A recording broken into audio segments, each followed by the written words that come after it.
She told me to come. "We'll pick you up at the airport," she said. I believed her. I'd packed the night before, not just clothes, but jars of blackberry jam, a baby quilt I stitched by hand, soft sweaters that still held the smell of cedar from my drawers. I flew out with sore knees and hopeful eyes, thinking I was needed.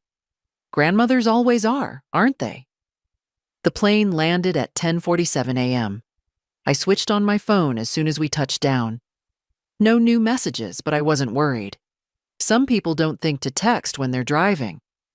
I waited in the arrivals hall, suitcase upright, both hands resting on the handle. The tag read A. Merritt. I hadn't used it since Harold's funeral. I found a bench by the windows. The sun hit my lap, warm through the glass. I sat there like luggage waiting to be claimed. An hour passed, then another. People came and went. Some cried, some laughed. A man next to me handed roses to a woman with curlers still in her hair. Across the way, a family held up a sign that said, "Welcome home, soldier." I kept looking up each time the doors opened. My eyes got dry. At 12:53 p.m., my phone buzzed. Finally, I unlocked the screen with stiff fingers. "Actually, we're too tired. Maybe next time." That was it. No punctuation, no apology, just a casual dismissal, like canceling a dentist appointment. I stared at the words until they blurred. Then I read them again, slowly this time, as if they'd mean something different if I gave them another chance. They didn't. No, sorry. No, maybe take a cab. No concern for whether I had eaten or needed help. My daughter had asked me to come help with the baby. I had asked for nothing. And now I was an inconvenience, a task deferred. Maybe next time. I stood up. My knees protested. The handle of the suitcase left a red line across my palm. I walked past the information desk, past the shuttle signs, past the posters of smiling families on vacation. I didn't cry. Not because I wasn't hurt, I was, but because I knew tears wouldn't fix anything. Not this late in life. Outside, the air was thin and cold. A long line of taxis waited by the curb like yellow dominoes. I approached one, opened the door, and told the driver, "Take me somewhere quiet, not too expensive." He looked at me through the rearview mirror. "You okay, ma'am?" I nodded, just tired. The hotel was a 3-story building with a flickering vacancy sign. The kind of place for passing through types. I didn't mind. It was clean, quiet, and the clerk had kind eyes. I paid for 2 nights. When he asked if I needed help with bags, I shook my head. Then I did one last thing. I pulled the tote bag out of my suitcase. The one full of things for the baby. The little duck booties, the pacifiers, the wrapped gifts with handwritten tags. I walked back to the front desk and placed it gently on the counter. My daughter might come by. If she does, give this to her. No name needed. She'll know. The clerk hesitated. "Should I write down your room?" "No," I said. "Don't mention me." He nodded. I left the bag there and walked away. I didn't look back. Up in the room, I sat on the bed without removing my coat. Outside the window, I could see a gas station and a bare tree swaying in the wind. I watched it for a long time. That night, I ate from the vending machine. Pretzels, a cup of tea. I wrote nothing. I texted no one. I turned off my phone. They knew I was here. They chose not to come. That was enough. The room was small but neat. Pale blue walls, a single armchair, a square window with stiff beige curtains. I didn't unpack. I didn't hang anything. I just placed my coat over the chair and sat still for a long while. The silence wasn't kind. It made space for old echoes. I kept thinking about that text. 4 words. Actually, we're too tired. I remembered her voice when she was little, how it used to lilt when she said mama, like it still tasted sweet. Somewhere between then and now, I'd become someone easy to postpone. At 8 a.m., I went downstairs. The hotel offered continental breakfast, lukewarm coffee, tiny muffins in plastic wrap, and a bowl of oranges. I peeled one slowly, letting the citrus cling to my fingers. Across from me sat a woman with silver hair and bright lipstick, maybe 10 years older than me. She was reading a local paper and wearing earrings shaped like cats. I liked her instantly. She looked up, caught me watching, and smiled. "First morning here?" "Yes," I said. "Passing through?" "No," I said, and then paused. "Just resting." She nodded, like that made perfect sense. Sometimes that's the only thing worth doing. We didn't say anything else, but for some reason, her presence steadied me. When I returned to my room, the front desk clerk called. "Just to let you know, ma'am, no one came by for the bag. Should I hold on to it another day?" I told him yes, thank you, and hung up. I wasn't surprised. She wasn't going to come. She had my number. She had the name of the hotel. But it wasn't about effort. It was about choice. I'd always made it too easy for her, always drove the extra miles, always paid the airfare, always waited at the gate. This time, I wouldn't chase. I wouldn't explain. I wouldn't beg to be included. Around noon, I walked out into the cold. The sidewalk was slick with last night's frost. I passed a thrift store, a post office, a bakery that smelled of cinnamon and warm butter. I went inside the bakery and bought a single roll. The woman behind the counter asked, "Warming it up?" I nodded. The warmth was the point. At the little table by the window, I watched the people. A boy with a too-big backpack, a woman in scrubs, an older man balancing 2 coffees on a tray. I felt invisible, but not in the way I used to. Not erased, not ignored. Just out of frame, watching, measuring the weather. I used to think being a mother meant never sitting down, always being ready, always holding something, a hand, a bottle, a burden. But sitting there, with my paper bag and my soft roll, I realized I was tired of holding things that no one reached for.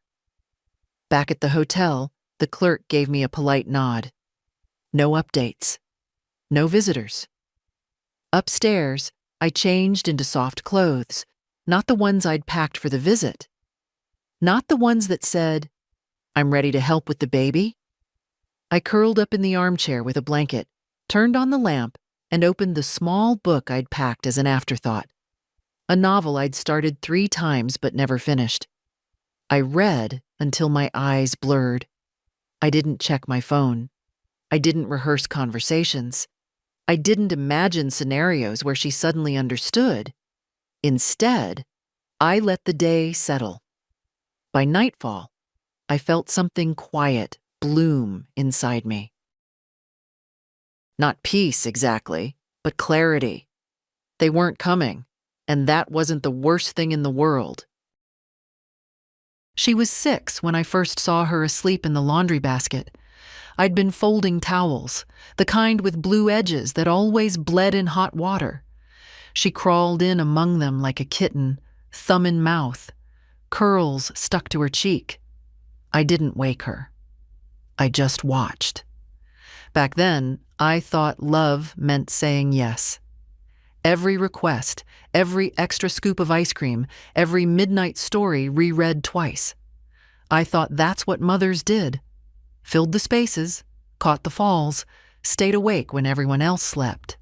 That habit, the saying yes, it stretched through years. I said yes when she moved home at 19 with a boyfriend who smelled of beer and made jokes I didn't like. I said yes when she needed a loan to finish school, then another to get by until her first job started. I said yes when she asked me to watch her dog just for the weekend that became 7 months. Somewhere in there, saying yes stopped sounding like love and started sounding like apology. I'm sorry I wasn't enough. I'm sorry I raised you alone. I'm sorry the world felt cold sometimes. I'm sorry I couldn't give you more. I'm sorry for asking anything in return. Now, at 72, I was starting to wonder what would have happened if I had said no. That afternoon, I opened my notebook. Not a journal. I never kept one. Too afraid it would be read, misread, turned against me. Just a lined notebook I bought from the hotel lobby for $2. I wrote one sentence at the top. What I would have said if I'd thought I had the right. Then I began. I am not your backup plan. I am not a collapsible chair, easy to store and unfold when convenient. I am not an errand or a favor or a footnote in your life. I am the woman who held your fevered head and listened to your nonsense stories about unicorns and buried treasure. I am the one who skipped meals so you could have new shoes. I am the one who stayed. I didn't stop for punctuation. I didn't worry about sounding calm. I wrote until my fingers ached. Then I put the notebook in the drawer and closed it gently. Not to hide it, just to keep it from fraying. The day was fading when I heard a knock on the wall. Not my door, just the room next door. Probably the cat earrings lady, dropping something. I imagined her in pink slippers, humming to herself, reading romance novels with dog-eared corners. It made me smile. I stood, stretched, and walked to the window. Outside, headlights slid past like fish in a dark stream. I thought of the baby I never got to meet. What was his name again? They'd told me once. Theo, maybe. Or Felix. Strange how fast a name can fade when no one says it to you. I didn't feel bitter. Not that night. Just used up. Like a candle that had burned long past the wick. I brushed my hair, made tea with a paper-wrapped bag, and sat cross-legged on the bed like I used to do when I was younger. Like I had more time. She hadn't called. Not even a follow-up. No check-in. No, "Are you okay, Mom?" Just silence. The kind that doesn't echo. The kind that builds a wall. And for once, I wasn't reaching over it. The letter wasn't for sending. It wasn't for her. It was for me. I read it again in the morning light, this time without anger. The words were mine, and they had weight. Not bitterness. I wouldn't give her that. But truth. A truth I'd buried for decades under casseroles, car rides, last-minute babysitting, and soft-voiced reassurances that, "It's fine, honey, of course I'll come." It wasn't fine. Not then. And certainly not now. I tore out the page. Not violently. Just enough to feel it separate. Then I folded it, once, twice, and tucked it under the ceramic tray that held the hotel's instant coffee packets. Let it rest there like a pressed flower, a relic of a voice too long ignored. Breakfast was the same as the day before. Dry muffins, watery orange juice, coffee that tasted like cardboard. But I was hungry, and hunger felt honest. I ate slowly, watching the other guests. The woman with the cat earrings was gone, maybe checked out, maybe just sleeping in. I didn't miss her, but I noticed her absence. At the front desk, the young man with the clipboard glanced up. "Still no pickup," he said, nodding toward the closet behind him where the bag sat untouched. "Want me to hold it another day?" I shook my head. "No, I'd like to donate it." He blinked. "You sure? It looked like baby stuff." "Yes," I said. It was. He didn't ask questions. He just nodded and said he'd take care of it. I thanked him and walked out into the morning air. The wind had a bite, but it cleared my head. I passed the bakery again, but didn't go in. This time I kept walking, past a bookstore with dusty windows, a church with a cracked bell, and finally, a squat little brick building with a faded sign.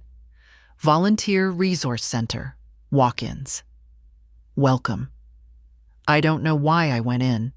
Maybe I was just tired of sitting. Maybe I needed to feel useful.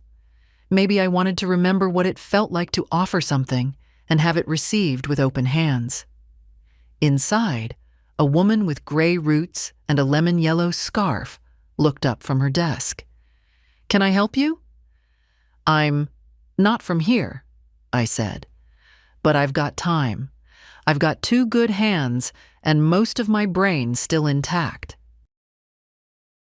Thought maybe someone could use me. She smiled, not kindly, but seriously, like I'd said something worth hearing. "What do you like to do?" "I cook, I sew, I read out loud pretty well, I raised a daughter, I was a secretary for 30 years, and I know how to sit beside someone in silence, if that's what they need." Her smile deepened. "You'd be surprised how few people know how to do that last one." She handed me a clipboard. "Fill this out. We'll find a place for you." I sat on a plastic chair with a wobbly leg and began to write. Name, age, previous experience. I checked boxes I hadn't looked at in years: elder care, meal delivery, literacy programs. At the bottom, it asked for an emergency contact. I paused, then I wrote. None needed. When I handed it back, she didn't flinch, just said, "We'll call you." As I stepped outside again, the wind lifted the ends of my scarf. I adjusted it, zipped my coat, and kept walking. That night, I didn't check my phone. I didn't wait for it to buzz. I was done waiting. The phone buzzed once, then stopped. I didn't rush to check it. It was early evening, the kind of dusky light that makes everything feel softer, quieter. I'd just returned from a walk, 3 blocks down, 2 across, enough to get the blood moving without testing my knees. The air had the sharpness of approaching winter, and I liked it. It made me feel awake. Inside the room, the radiator hummed. I made tea, strong and dark. I poured it into the white hotel mug with the chip on the rim. Familiar now. Everything was becoming familiar. The creak of the floorboard near the bed, the slightly uneven lamp, even the loose thread on the curtain that I still hadn't bothered to fix. I finally picked up the phone. It was her. A single message. "Everything okay?" 3 words. No punctuation. I read them twice, maybe more. I didn't answer, not because I wanted to punish her, but because I didn't want to perform anymore. I didn't want to soothe. Not this time. Instead, I sat down with my tea and let the silence settle again. Later that night, I heard a knock at the door next to mine.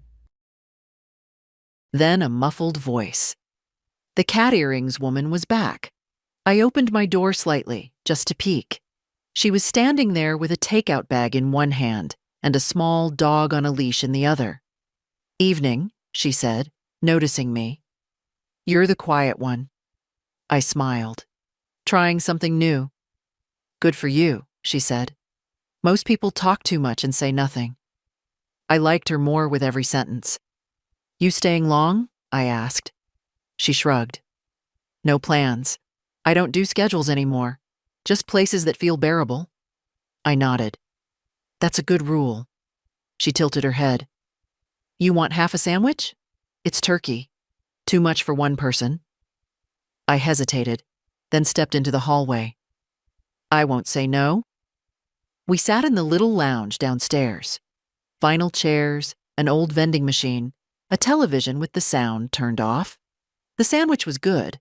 The silence between bites was better. "I used to live with my daughter," she said after a while.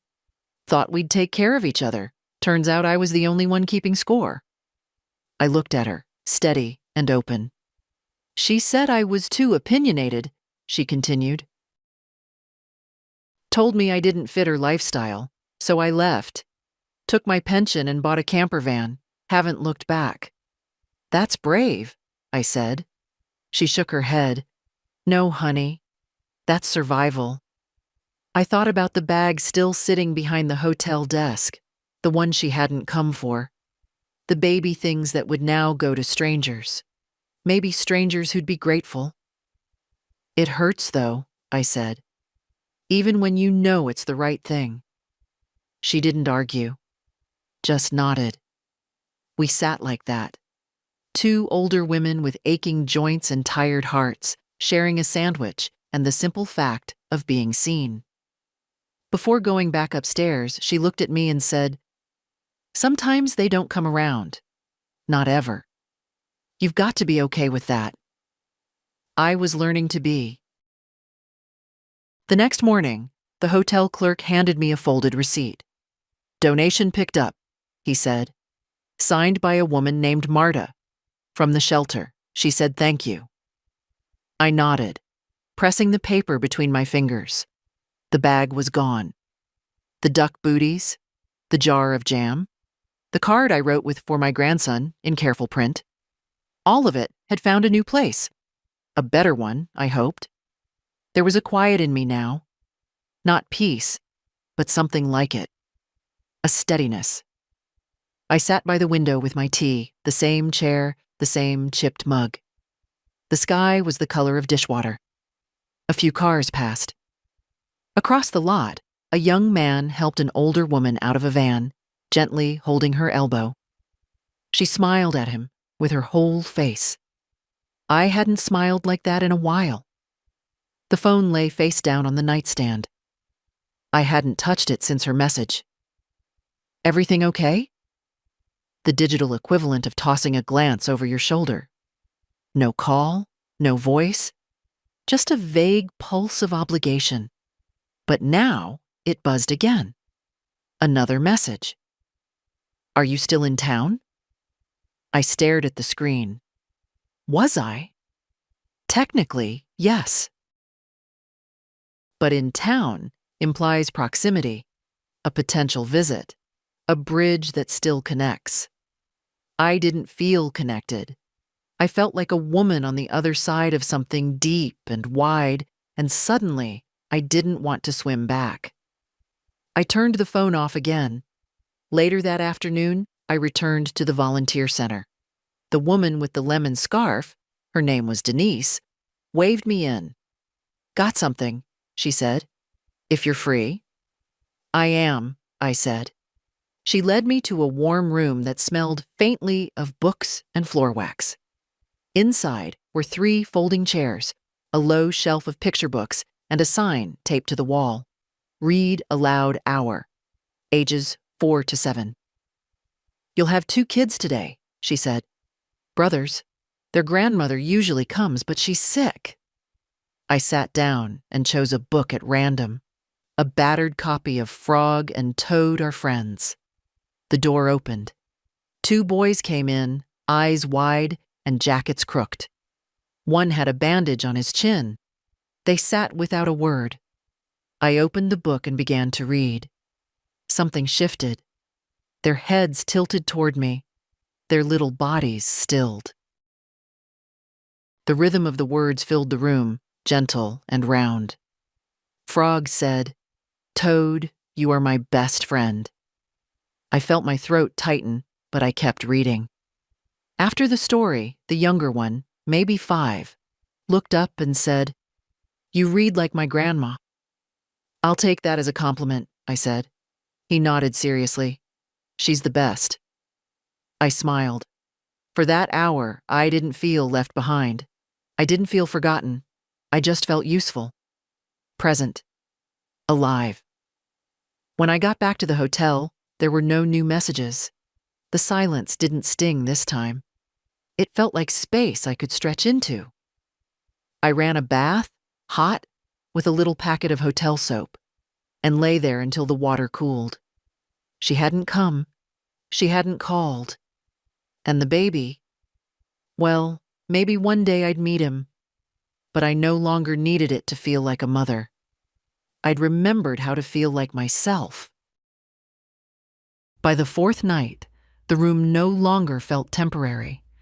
I'd placed my brush on the dresser, laid my scarf over the back of the chair, folded my nightgown neatly at the foot of the bed. Small things, quiet rituals, but they grounded me more than I realized. I hadn't lived anywhere but my own house in over 40 years, and yet this little room, with its chipped lamp and humming radiator, had begun to feel like shelter. That evening, I visited the diner 2 blocks down. The waitress recognized me from the first day. "You're the tea lady," she said, smiling. "I suppose I am," I replied. She brought me a booth near the window and poured my usual without asking. A quiet gift, the kind that doesn't demand a thank you but earns one anyway. I ordered soup and toast. Nothing extravagant, just warm food served by someone who didn't see me as a burden. While I waited, I pulled out my notebook. Not the one with the unsent letter. I'd left that in the drawer, but a fresh one, smaller, easier to carry. I began jotting ideas. Volunteer Tuesday, reading again, ask bakery if they need help on weekends, find out about senior co-op housing, maybe near library, call that lawyer in town, just to ask. The list was practical, but it meant something bigger. It meant I wasn't circling her anymore. I was building something without her at the center. Halfway through my soup, the door jingled. A young couple walked in, a man with a baby in one of those chest carriers, a woman with tired eyes, and a coat she hadn't zipped. They slid into the booth across from mine. The baby was asleep, his head turned sideways like a little moon. I didn't stare. I didn't ache. I just watched them the way you watch a passing train, from the platform, not from the tracks. The woman tried to smile but failed. The man looked at the menu like it was in another language. At one point, she reached across the table, rested her fingers on his, and said, "We'll get better at this." His eyes softened. He nodded. That was it. No grand gestures, no declarations. Just a small vow between 2 tired people trying. I turned back to my toast, took a sip of tea. Outside, it had started snowing. Just lightly, but enough to dust the sidewalk. I watched it fall under the street lamp, thin and scattered. It didn't settle, not yet, but it promised it would. When I returned to the hotel, the clerk gave me a hesitant look. "There was a call," he said, "from a woman. Said she was trying to find her mother. Didn't leave a name." I raised an eyebrow. "And you told her?" "Nothing," he said quickly. "Just that no one by that name was registered here?" "Good," I said. "That's the truth." He didn't press. I went upstairs and closed the door softly behind me. Let her call. Let her wonder. I'd given her a lifetime of answers. Now I was learning to live with questions and not rush to fill the silence. I stayed another day, not because I was waiting. That part of me had gone quiet. I stayed because it felt good to wake up without obligation. No to-do lists written by someone else. No errands disguised as gratitude. No performances of motherly enthusiasm when all I really wanted was for someone to ask, "And how are you, really?"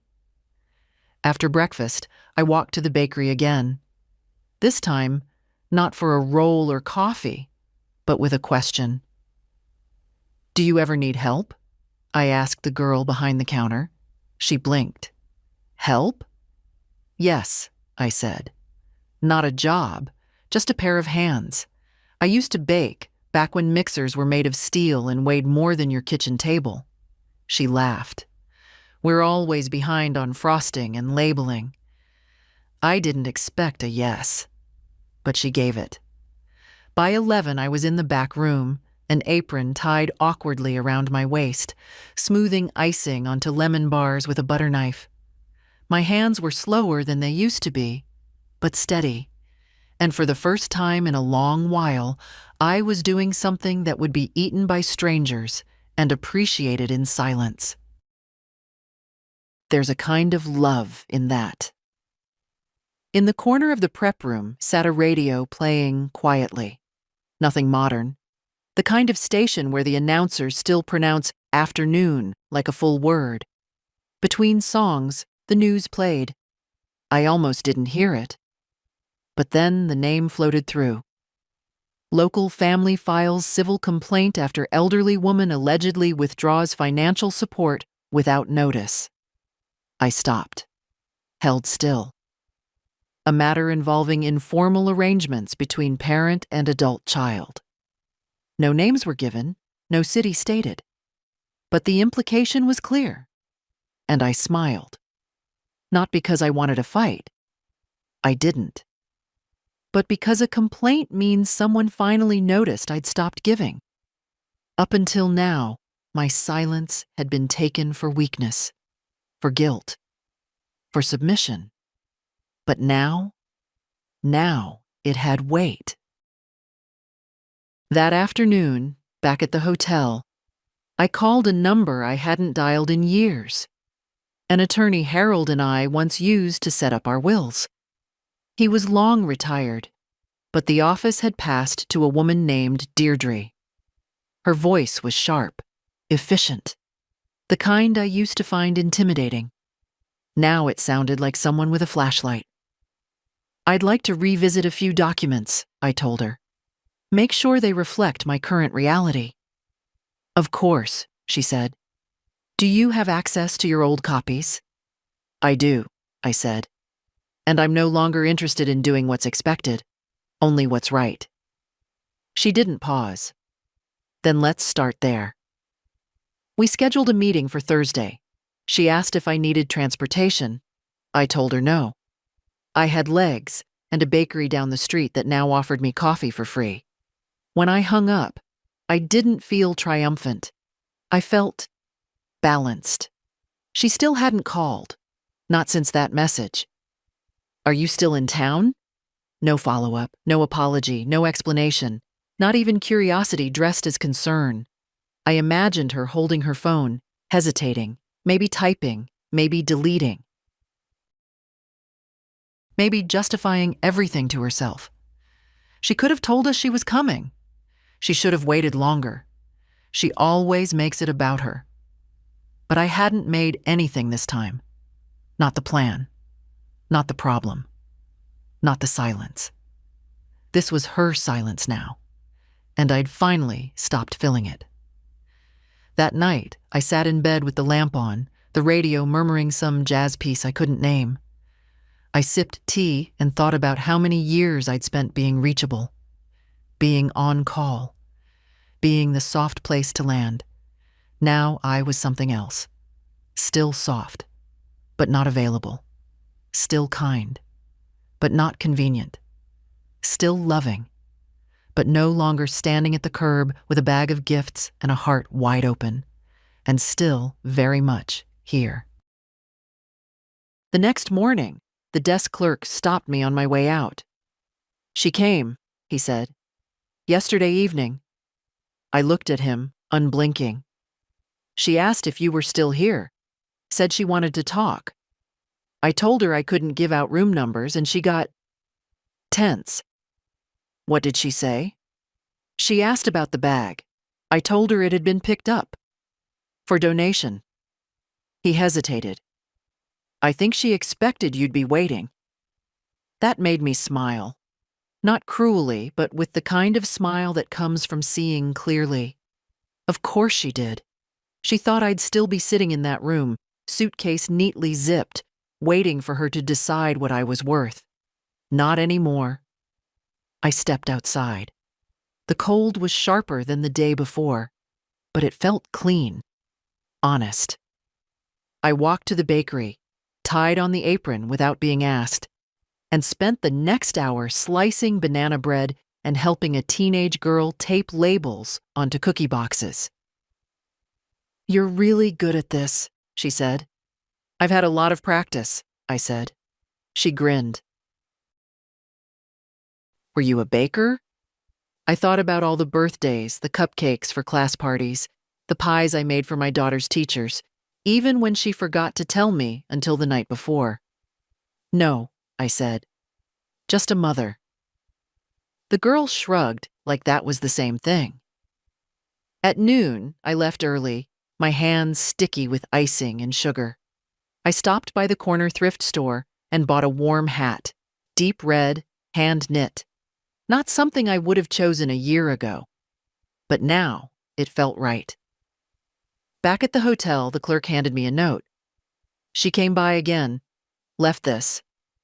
It was a folded paper with my name in handwriting that looked rushed, uncertain. I opened it in my room. "Can we talk? I don't know what happened." That was it. No greeting, no mom, just that. I sat for a long time, holding the paper like it might change weight in my hands. What happened? I could have written a book. But what she meant, of course, was, why did you finally stop playing your part? Because for her, nothing had changed. She'd always lived in a world where I showed up, filled in, patched the cracks, never asked for thanks, and never stayed angry long enough to matter. She didn't want a conversation. She wanted a reset. And I had no interest in pressing that button. I didn't write back. Instead, I walked 3 blocks in the other direction and found the library. It was warm inside, filled with quiet movement. People flipping pages, kids whispering, a man snoring softly over a newspaper. I stood in the fiction aisle, fingers grazing titles like spines of old friends. A librarian asked if I needed help. I said no, but I stayed for hours, reading, resting, remembering. By the time I walked back to the hotel, the sky was pink with early winter dusk. I passed the bench by the bus stop where I'd once waited for a ride that never came. It looked smaller now. Back in my room, I lit the small bedside lamp and sat with my tea. The note sat folded on the table beside me. I didn't tear it up. I didn't burn it. I just let it sit there, harmless. She had finally come. But she hadn't come for me. She came for her version of me, the one who would nod, absorb, explain it all away. That woman was gone now, and the one sitting here, she was still just beginning. The next morning, I moved the note to the drawer, not out of sentiment, just to get it off the table. Let her message sit in the dark for a while. I'd sat in enough of it myself. At the bakery, they gave me a whole tray to frost. I stood at the back table, sleeves rolled up, hands steady, mind quiet. The rhythm of it, spreading, smoothing, setting aside, did something good to my nerves. For the first time in a long while, I didn't feel like I was disappearing into someone else's needs. By noon, Denise from the volunteer center called.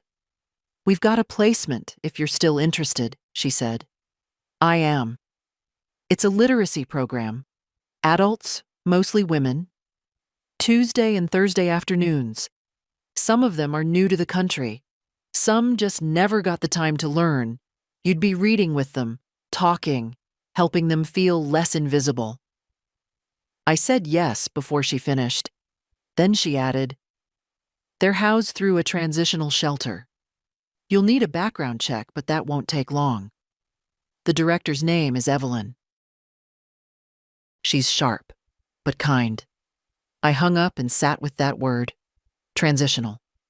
That's what this was, I suppose. A transition, not a breakdown, not a crisis. Just a movement from one life to another, like a woman turning a page. That afternoon, I walked further than usual. My knees ached, but I didn't rush. I passed a bus stop where a man was telling a story to no one in particular. Past a daycare where kids were shrieking in the kind of joy adults forget how to make. Past a park where 3 older women were playing cards on a picnic table with paper cups of coffee and not a care in the world. And I realized something I hadn't dared admit before. I wasn't going back. Not to the house I once filled with casseroles and silence, not to the role of invisible helper, not to the lonely waiting room that so many older women sit in, hoping someone will remember who they used to be. This was my new life now. A small room in a quiet hotel, warm coffee from people who knew my name, work that didn't pretend to be love, and love, maybe not yet, but someday, that didn't look like work. Back at the hotel, the desk clerk greeted me with a hesitant nod. "No visits today," he said, almost apologetically. "Good," I said, and meant it. I stopped at the front desk mailbox, asked if I could write a note to someone.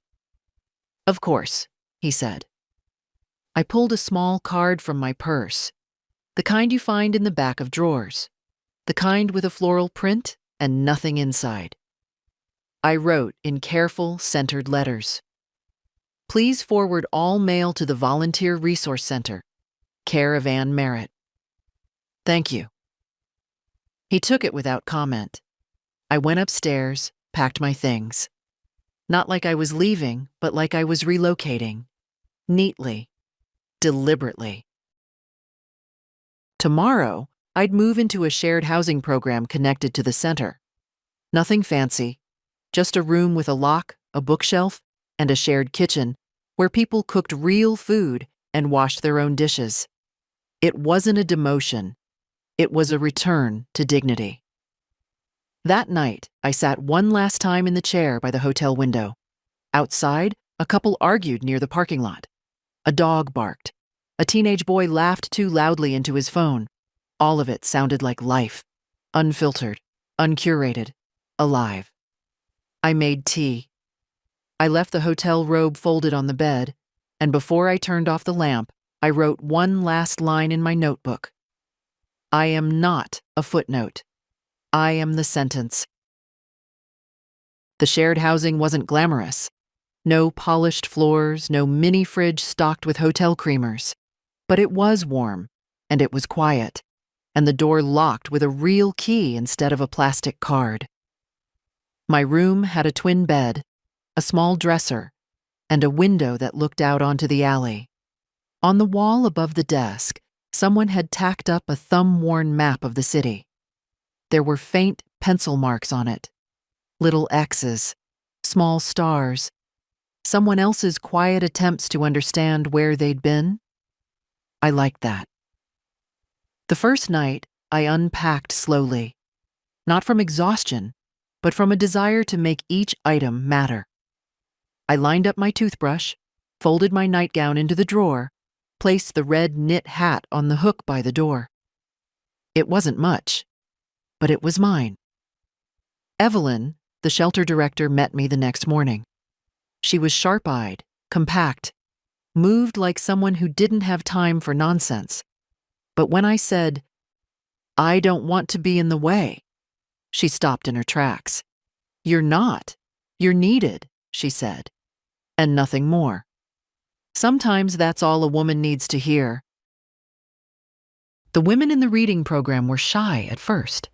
Some wore scarves, some wore tiredness, some spoke in half whispers, their eyes darting to see who was watching.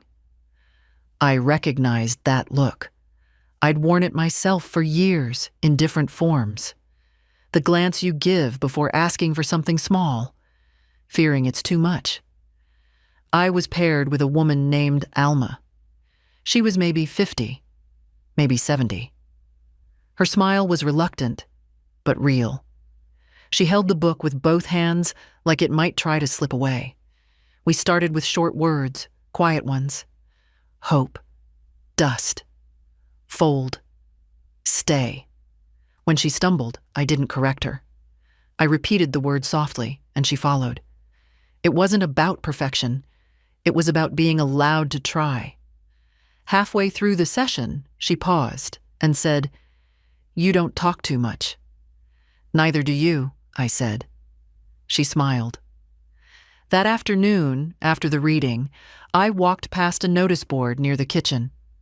There were flyers for bus routes, meal times, group meetings. One corner held small handwritten notes. Free shoes, size 8. Looking for job cleaning mornings. Anyone want to trade books? And one that stopped me. Childcare needed, Tuesdays and Fridays, near Greenridge. Just a few hours. No drama. Just kindness. I didn't take the number. Not yet. But I copied it into my notebook. That evening, as I sat on my new bed sipping tea, the phone buzzed again. The same number. My daughter. No message this time. Just the missed call icon. I didn't call back. I let the silence stand. Let her wonder where I'd gone. Let her feel, even for a moment, what it meant to reach out and not be answered. That wasn't cruelty. That was education. Because for years, she'd rung that bell and I'd come running. Now, I was busy. Reading with Alma. Frosting cookies. Learning what I wanted at 72. I didn't need her voice in my ear to remember I was loved. I was finally learning to be loved. Not for what I gave, but for who I was when I gave nothing.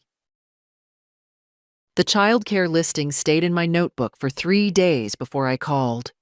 The woman who answered had a voice like gravel and black coffee. "Yes," she said, like she'd already asked it once. "I'm calling about the note," I said. "Childcare. Tuesdays and Fridays. I'm free both." Silence. Then, "How old are you?" 72. She snorted. "Good. I don't trust teenagers with babies. They've got too much going on in their heads." That made me smile. "I've got just enough." She gave me an address. "Come Friday, 10 sharp. If you're late, don't come back." She hung up without asking my name. That Friday, I arrived at a small apartment complex just past Greenridge. Red brick, peeling railings, a stroller by every other door. Her name was Joy, which did not match her face. She opened the door with a baby on her hip and 2 more children peeking out from behind her legs. "Got your ID?" she asked.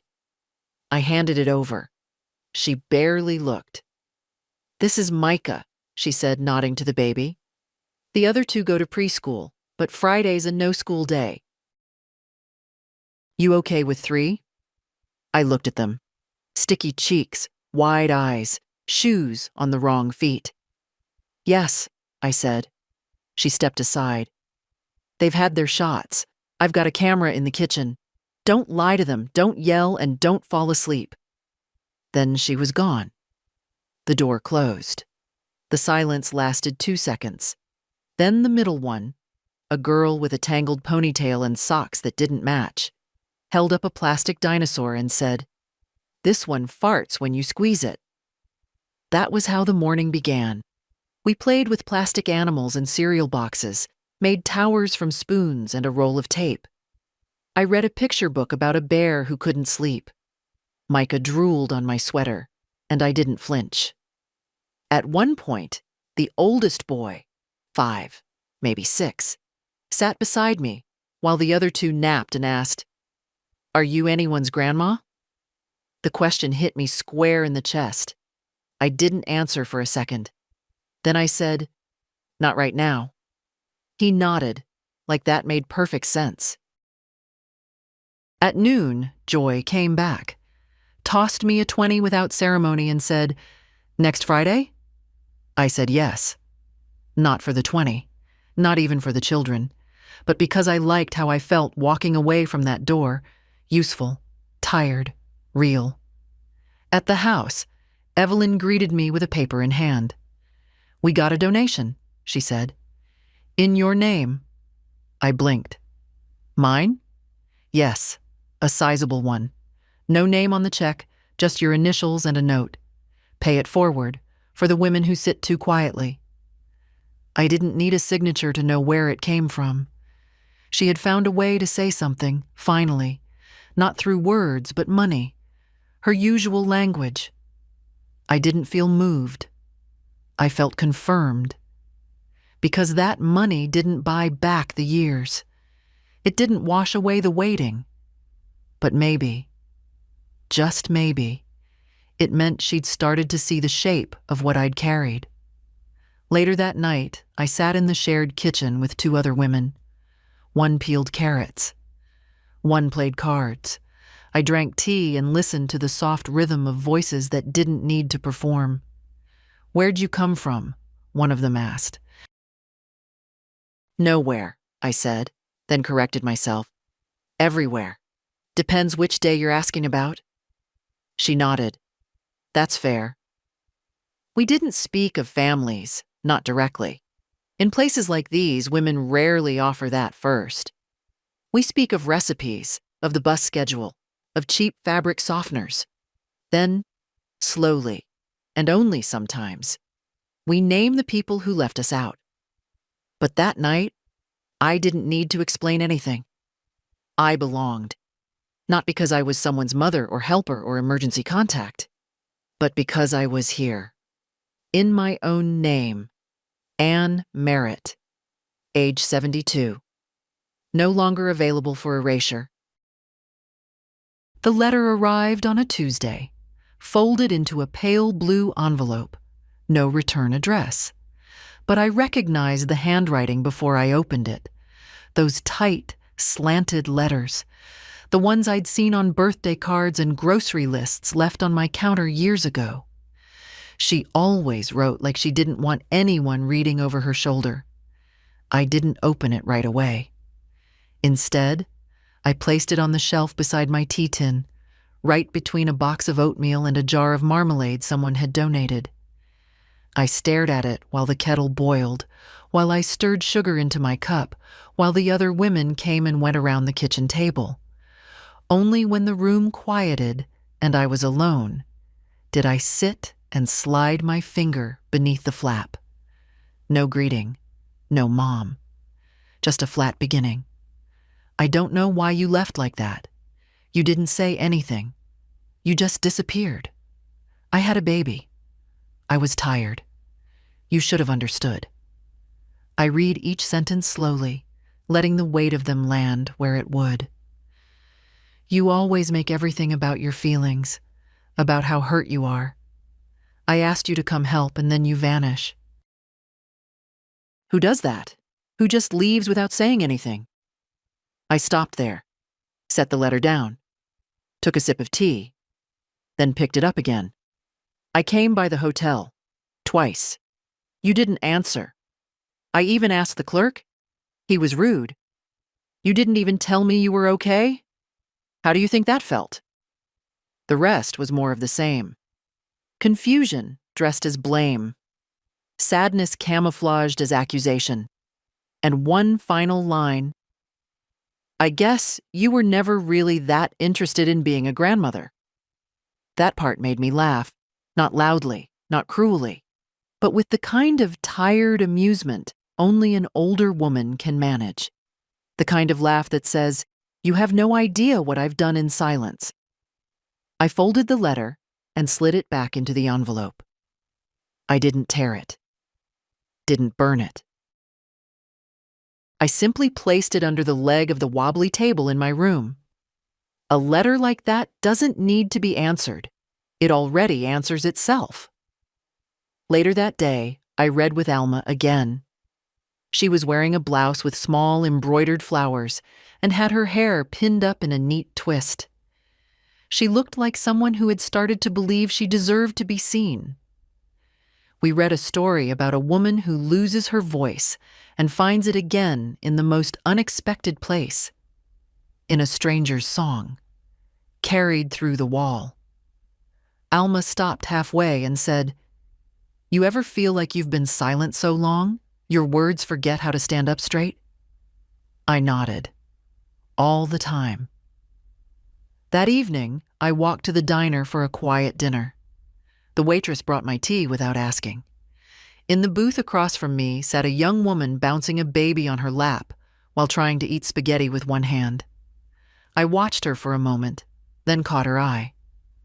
She smiled, tired and grateful.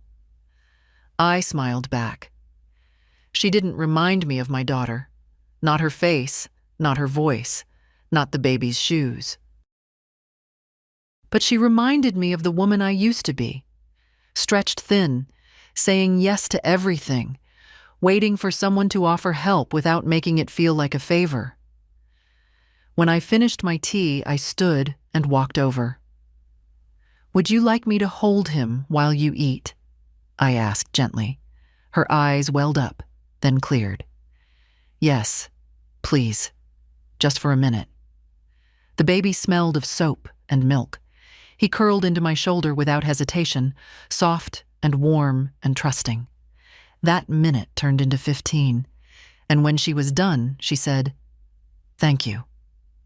That was all. No assumptions, no stories. Just one woman thanking another. And it was more than enough. It was a Thursday when I received a call from someone I hadn't thought of in years.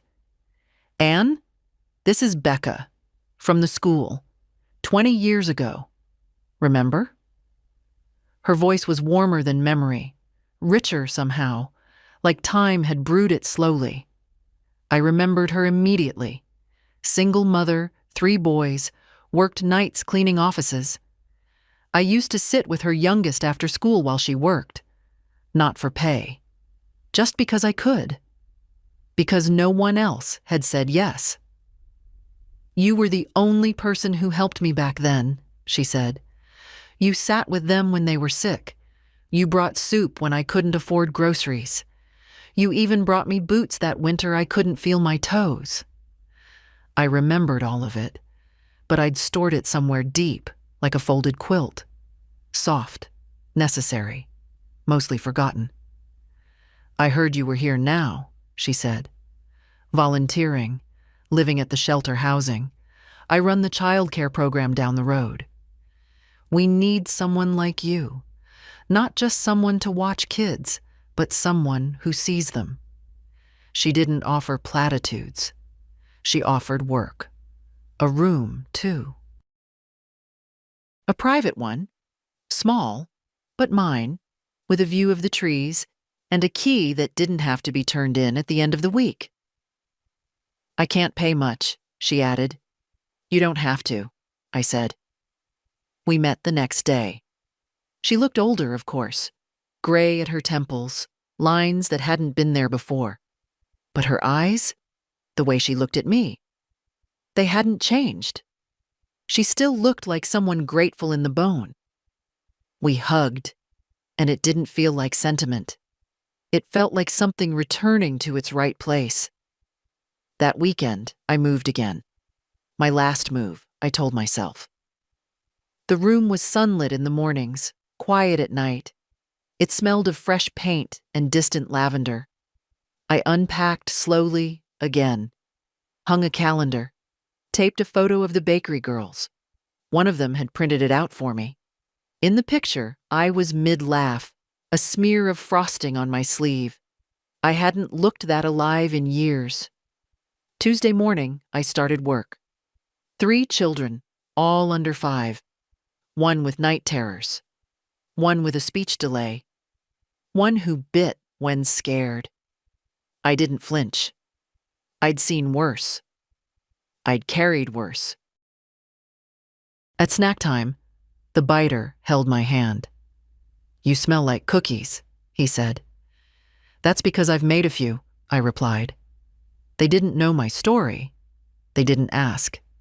They just wanted someone who didn't vanish when things got loud. That night, I received a voicemail. From her. Not angry, not defensive, just confused, wounded maybe. "I don't know where you are or what you're doing, but I keep thinking about the bag, the one you left. You always bring too many gifts. You always overdo it. I never said thank you, and now you're gone." A pause.